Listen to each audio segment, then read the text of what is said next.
2023년 이 한 해를 시작하는 첫 시간, 하나님의 크신 은혜가 성도님들의 가정과 또 온 교회에 넘치게 부어지기를 주님의 이름으로 축복합니다. 하나님께서 새해 우리 부산중앙교회를 축복하시고 또 새로운 역사를 이루어 가실 줄로 믿습니다. 2주 전에 제가 담임 목사로서 첫 설교를 하면서 여호수아서 1장의 첫 부분 말씀을 나눴는데, 오늘과 앞으로 계속해서 여호수아서 말씀으로 함께 은혜를 나누고자 합니다. 이 여호수아서는 새로운 지도자와 함께 가나안 땅을 정복하고 하나님의 신정 국가를 세운 이스라엘의 위대한 역사를 기록하고 있습니다. 이 성경을 통해 우리는 어떻게 하나님의 비전을 바라보고 어떤 모습으로 그 비전을 이루어 갈지 함께 배우고 도전받기를 소원합니다. 오늘 본문의 말씀은 새로운 지도자를 맞이한 이스라엘 백성이 본격적인 가나안 정복을 앞두고 어떤 마음과 어떤 모습으로 준비를 했는지 세 가지를 명확하게 보여줍니다. 그 세 가지 준비란 첫째, 믿음, 두 번째, 이성, 세 번째, 하나됨이었습니다. 목회 리더십의 교체와 함께 새로운 역사를 써내려 가야 할 저와 여러분도 이제 2023년 새해를 어떻게 시작하고 어떻게 준비해야 할지 오늘 말씀을 통해서 하나씩 살펴보도록 하겠습니다. 첫째, 이스라엘은 새로운 시대를 위한 믿음의 준비가 있었습니다. 이 준비의 과정은 여호수아의 리더십에서 시작이 됩니다.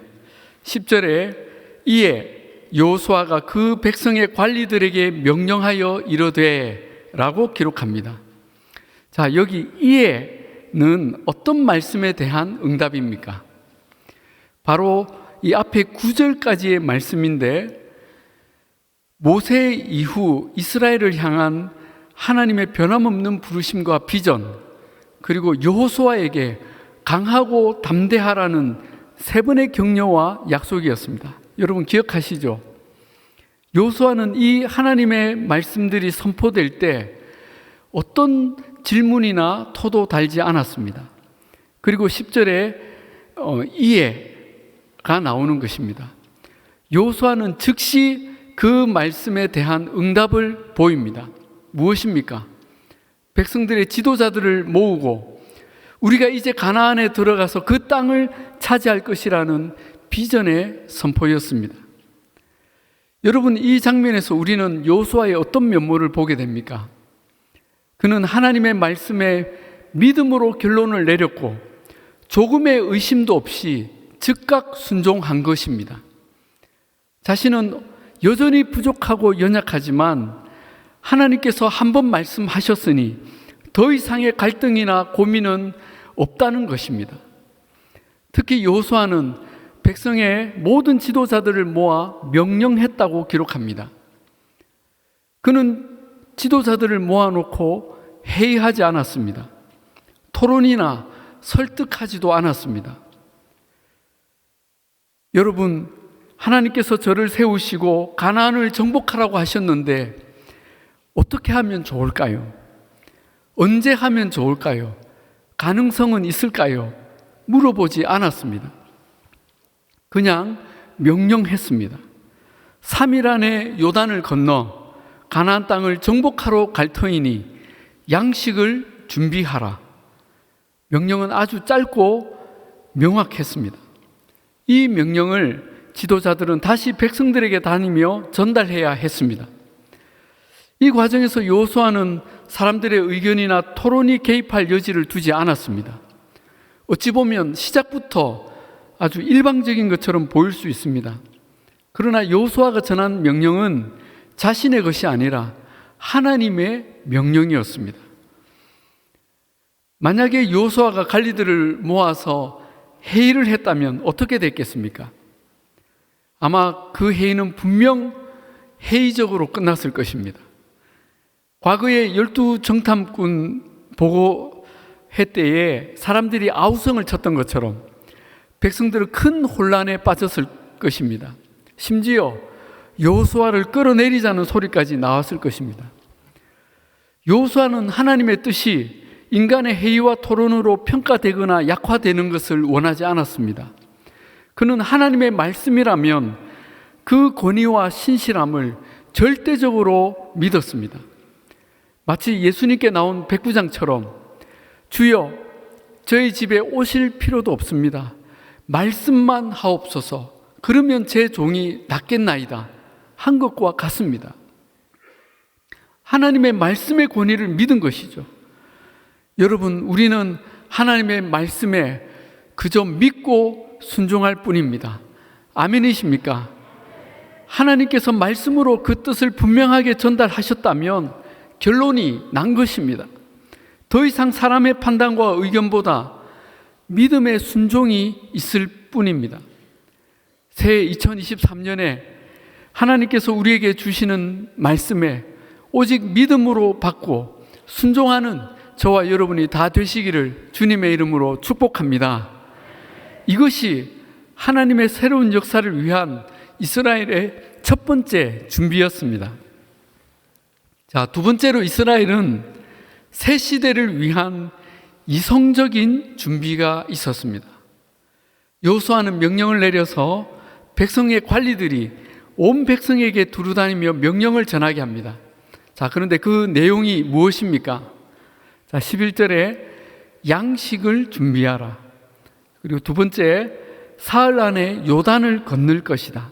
세 번째, 하나님께서 주실 땅을 차지하러 갈 것이다. 자, 이 짧고 간결한 명령에는 세 개의 시제가 포함되어 있는 것을 알 수가 있습니다. 첫째, 양식을 준비하라는 지금 당장 할 일입니다. 그렇죠. 양식은 전쟁을 위해서 가장 우선적으로 챙겨야 할 준비입니다. 자, 두 번째, 사흘 안에 요단을 건넌다는 것은 가까운 미래에 일어날 일을 가리킵니다. 그리고 이 백성이 어떤 길로 가나안에 들어갈지도 보여주고 있습니다. 세 번째, 하나님이 주실 땅을 차지하러 간다는 것은 최종적으로 취할 미래의 목표입니다. 여러분, 이런 내용으로 볼 때 여호수아는 지금 할 일, 그리고 앞으로 할 일, 그리고 최종적으로 할 일, 이렇게 장단기의 목표와 구체적인 계획을 가지고 백성들을 지도하고 있습니다. 또 그는 2장에 가서 가장 먼저 상대할 여리고 성에 2명의 정탐꾼을 보내어서 그 적의 상황을 파악해 오도록 합니다. 이처럼 여호수아는 믿음이 있었지만 무작정 믿음만으로 덤비지는 않았습니다. 지금 뭘 하지? 그 다음엔 뭘 하지? 에이, 어떻게든 되겠지. 그때 가서 생각해보자 하지 않았다는 것입니다. 이런 점에서 여호수아는 온전한 믿음의 사람이었지만 한편으로 이성적이고 합리적인 계획으로 사람들을 이끈 주도 면밀한 지도자였습니다. 여러분, 우리가 하나님의 명령이라면 절대 믿음으로 순종해야 하지만 아무 계획 없이 무작정 달려나가면 안 됩니다. 우리는 하나님께서 반드시 우리를 이곳으로 부르셨고 우리를 도우실 것이라는 믿음과 함께 합리적인 이성으로 계획과 준비도 철저히 해야 하는 것입니다. 왜냐하면 하나님께서 우리 인간에게 이성과 지혜도 주셨기 때문입니다. 여러분, 어떤 분들은 너무 믿음을 강조한 나머지 모든 것을 하나님이 다 알아서 해주실 것이라 믿고 완전히 손 놓고 앉아서 기적만 바라는 분들이 있습니다. 믿음이 좋다는 학생이 나는 좋은 대학에 반드시 들어갈 거야, 하나님이 약속하셔서 하고 공부를 안 하면 이런 학생은 하나님도 어떻게 하실 수가 없습니다. 물론 그래도 하나님은 그런 좋은 학교에 들어가게 하실 수도 있습니다. 겐또가 기적을 낳게 하기도 합니다. 그런데 들어가면 뭐합니까? 공부를 못하니까 한 학기도 못 가서 자퇴를 하는 거죠. 또 병이 들어서 아파하는 분이 너무 믿음이 좋아서 나는 하나님이 고쳐주신다 하고 전혀 병원도 안 가고 약도 먹지 않으면 이것도 문제입니다. 우리는 하나님께서 고쳐주실 것을 믿기 때문에 병원에도 가고 약도 먹는 것입니다. 하나님은 기적도 일으키시지만 의사를 통해서도 우리의 병을 고치십니다. 믿음이 좋다고 의사 약사가 다 필요 없으면 왜 100년 전 한국에 선교사들이 들어왔을 때에 병원부터 세웠겠습니까? 기도로 고치게 기도만 세우면 되잖아요. 여러분, 복음이 전파되는 곳마다 학교가 세워지고 병원이 세워지고 하는 것은 하나님께서 우리의 이성을 통해 역사하신다는 믿음이 있기 때문입니다. 단, 우리의 이성과 지식은 믿음 안에서 거듭나야 합니다. 믿음을 저버린 이성은 타락한 이성이고 결코 진리와 선에 이를 수 없습니다. 우리의 이성은 하나님을 믿는 믿음 안에서만 온전하게 역할을 감당할 수 있습니다. 제가 아는 의사 선생님 한 분은 아주 유명한 내과 의사이신데 환자들을 위한 기도 장부를 만들고 매일매일 기도하면서 환자를 치료하시는 걸 봤어요. 그러니 그 환자들이 더 잘 치료되지 않겠습니까? 여러분, 우리가 하는 모든 일이 다 같은 원리 안에 있습니다. 바라기는 우리가 하나님을 믿는 믿음 안에서 우리의 이성과 노력을 더함으로 더 큰 하나님의 역사를 이루기를 주님의 이름으로 축복합니다. 자, 이것이 여호수아와 이스라엘의 두 번째 준비였습니다. 자, 세 번째로 이스라엘은 하나됨의 준비가 있었습니다. 12절에 여호수아는 이스라엘의 12지파 중에 특별히 르우벤 지파와 갓 지파와 므낫세 반 지파를 불러 모읍니다. 여러분, 이 세 지파는 어떤 지파들입니까? 이들은 모세가 살아있을 때 이미 요단강 동편의 땅을 자손 만대의 기업으로 받은 지파들이었습니다. 즉, 이들은 굳이 요단강을 건너갈 필요가 없고 아쉬울 것이 없는 사람들이었습니다. 소위 말하는 기득권자들입니다. 그러니 이들은 이번 전쟁에 적극적으로 나서지 않을 가능성이 컸습니다. 이들이 만약에 전쟁에서 빠지려 한다든지 목숨을 지키겠다고 뒤에서 적당히 싸우는 흉내만 내면 이 전쟁은 어떻게 되겠습니까? 결과는 불을 보듯 뻔합니다. 나머지 지파들로는 전투력이 부족하고 그마저도 사기가 꺾여서 큰 희생과 패배는 거의 뻔한 일이었습니다. 아니나 다를까 이 세 지파는 민수기 32장에서 이미 그 요단 동편의 땅을 얻고 나서 요단을 건너지 않게 해달라고 모세에게 간청을 했던 전력이 있었습니다. 그때 모세는 매우 엄하게 꾸짖었습니다. 만일 너희가 강을 건너지 않고 너희 형제들과 함께 싸우지 않는다면 너희 형제들뿐만 아니라 너희도 하나님의 땅을 기업으로 받지 못할 것이다. 아주 엄하게 경고했습니다. 이스라엘은 비록 12지파로 나뉘어졌지만 결코 나눌 수 없는 형제요 한 몸이라는 사실을 분명히 알아야 했습니다. 그런데 그들이 이제 가나안 정복을 앞두고 얼마나 마음이 변했을까요? 그래서 여호수아의 판단에 이 가나안 정복을 앞두고 반드시 선결해야 하는 과제는 바로 온 이스라엘 백성들의 하나됨, 지파들 간의 연합과 일치의 준비라고 생각한 것입니다. 먼저 된 자와 나중된 자, 기득권자와 아직 못 가진 자 사이에 연합과 일치가 없으면 이 전쟁은 결코 이길 수 없다는 것이었습니다. 사랑하는 여러분, 교회도 마찬가지입니다. 하나 되지 못한 교회는 하나님의 쓰임을 받기가 어렵습니다. 두 파, 세 파로 나눠진 교회는 하나님께서 어떤 일도 하시지 않으십니다. 그러기에 사탄은 끊임없이 성도들을 이간질하고 당을 짓고 불평불만하게 만들고 교회를 쪼개려고 합니다. 그러나 하나된 교회는 하나님의 놀라운 역사와 축복의 주인공이 됩니다. 주 안에서 한 형제된 공동체는 하나님의 새 일을 보게 됩니다. 시편 133편에 보라, 형제가 연합하여 동거함이 어찌 그리 선하고 아름다운고 했습니다. 하나님이 가장 기뻐하시는 일이 바로 사랑으로 연합하는 것입니다. 저는 그런 점에서 우리 부산중앙교회가 지금까지 중요한 시기마다 놀랍게 연합과 일치를 이루며 하나님의 일을 잘 감당해온 것을 압니다. 우리는 각자 다른 배경과 다른 직업, 다른 생각을 갖고 살며 다른 것 투성이이지만 그리스도 안에서 신비한 연합을 이룬다면 앞으로 더 놀라운 하나님의 일도 감당할 줄로 믿습니다.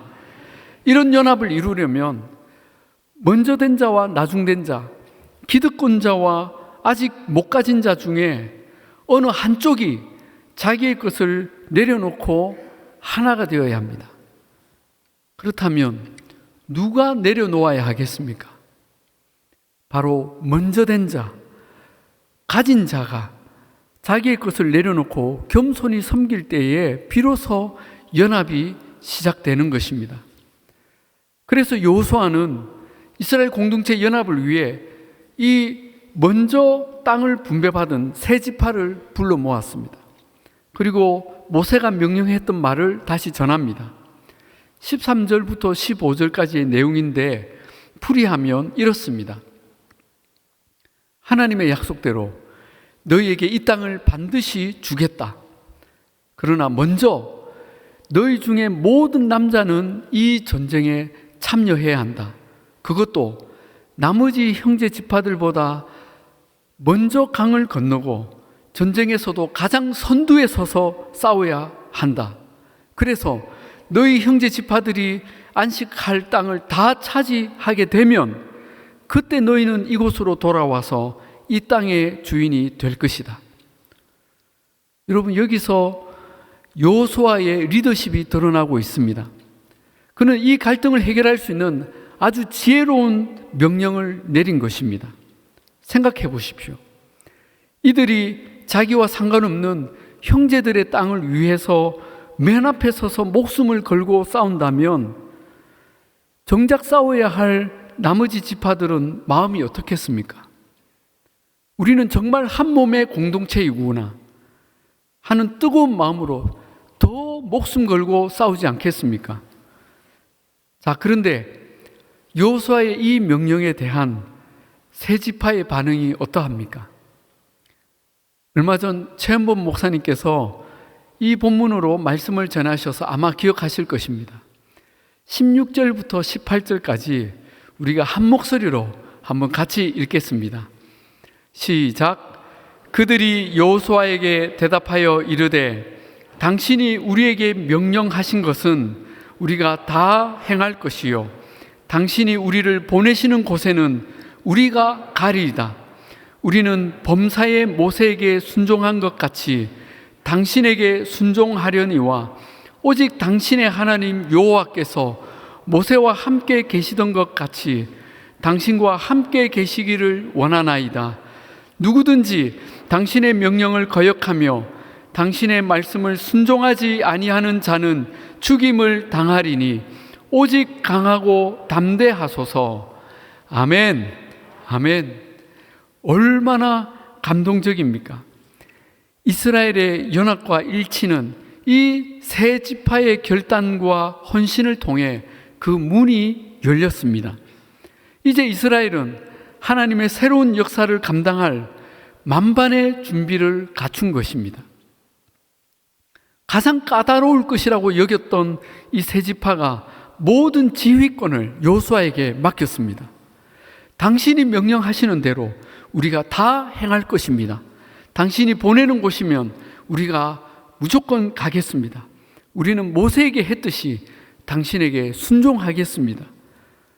여러분, 이렇게 복종했던 이유가 무엇입니까? 그들은 인간 여호수아를 보고 따른 것이 아니었습니다. 그들은 여호수아를 지도자로 세우신 하나님을 믿었던 것입니다. 그리고 그들은 여호수아를 축복합니다. 당신의 하나님 여호와께서 과거 모세와 함께 계셨던 것처럼 당신과도 함께 계시기를 원합니다. 당신은 오직 강하고 담대하소서. 아멘. 여러분, 이 백성들의 대답은 하나님의 계시와도 일치합니다. 1절부터 9절까지 하나님께서 3번이나 여호수아에게 강하고 담대하라 격려하시며 약속하셨는데, 이제는 백성들의 입에서, 그것도 이 세 지파의 입을 통해 강하고 담대하라는 격려가 다시 들려지고 있는 것입니다. 사랑하는 여러분, 우리의 입은 때때로 하나님의 뜻과 격려를 전하는 대언자의 역할을 합니다. 바라기는 저와 여러분의 입이 언제나 이런 역할로 쓰임받기를 바랍니다. 베드로전서 4장에 만일 누가 말을 하려면 하나님의 말씀을 하는 것 같이 하라 했습니다. 우리가 누구에게나 하나님의 뜻과 격려와 위로, 축복의 말씀을 전하고 또 누군가로부터 하나님의 뜻과 위로와 격려, 축복의 말씀을 듣는다면 사탄은 결코 우리 공동체를 넘어뜨리지 못할 것입니다. 사탄의 말, 즉 저주와 불평과 비난과 분노의 말을 대신 전해주는 사람이 아무도 없기 때문에 우리의 공동체는 하나님의 은혜만 가득할 것입니다. 자, 우리 옆에 계신 분들에게 이렇게 인사 한번 해보시겠습니까? 하나님이 모세와 함께 계셨던 것 같이 당신과도 함께 계시기를 원합니다. 오직 강하고 담대하십시오. 아멘. 아멘. 여러분, 우리가 올 한 해 이런 격려와 축복의 말을 우리 서로에게 끊임없이 빌어주십시다. 이제 말씀을 정리하겠습니다. 오늘 여호수아와 이스라엘은 하나님의 새 역사를 앞두고 3가지 중요한 준비를 하며 모든 힘을 모았습니다. 첫째는 하나님의 말씀에 오직 믿음으로 순종하였습니다. 두 번째는 그 믿음과 함께 하나님이 주신 이성으로 최선의 준비를 하였습니다. 세 번째는 공동체의 갈등을 예방하고 연합과 일치로 하나된 마음의 준비를 하였습니다. 믿음과 이성과 하나됨, 이 3가지 준비를 마친 이스라엘은 여호수아서가 써내려가는 동안 가나안 전역에서 하나님의 나라를 힘있게 세워갑니다. 40년간 광야에서 떠돌던 무리라고는 도무지 믿어지지 않을 만큼 강력한 군대로 거듭난 것입니다. 사랑하는 여러분, 우리 부산중앙교회가 새해에 이런 공동체로 거듭나기를 바랍니다. 지금까지도 잘 해오셨지만 오늘 말씀처럼 더욱 믿음의 순종과 이성의 노력과 하나된 마음으로 더 아름답고 건강한 공동체를 이루어서 하나님의 크신 역사를 감당하는 놀라운 은혜의 주인공들이 다 되시기를 우리 주님의 이름으로 축복합니다. 기도하겠습니다.